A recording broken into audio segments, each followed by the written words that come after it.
Living on the island of South Caicos continues to be a challenge for residents of the Big South, 1 year after the ravages of Hurricane Ike and having to survive in some areas without power, slow repairs to their homes, and slow banking. Now there is another major concern: price control. Residents are calling for price control on goods, which they believe will bring some stability to the markets and establish limits on the pricing of goods.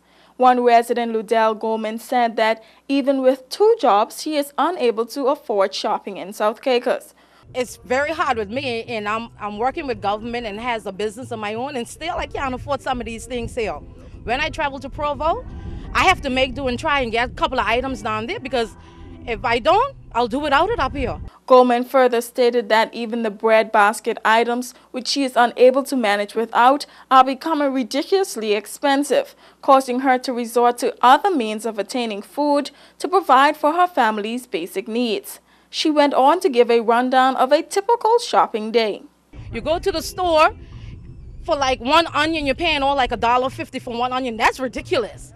A 5-pound box of chicken wing, $23. A dozen of eggs, $6. A corned beef is like $7. Those prices, I'll do without it. I'll feed my children bread and water first. Not only did the residents complain that these items are expensive, but also say that they are not of good quality. Residents who declined to comment on camera stated that when goods arrive, they are either stale or partially stale. But because of necessity, they are forced to buy them. However, they expire in no time.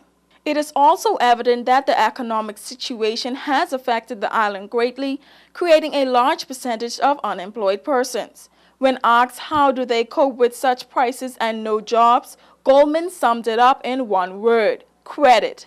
Credit, and that ain't so good around here right now. Price control, it would be great for South Caicos.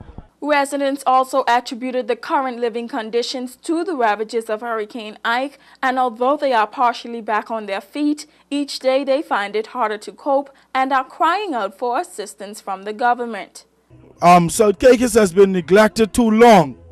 They always say they only spend money, most of the money, country money, in Grand Turk and in Provo.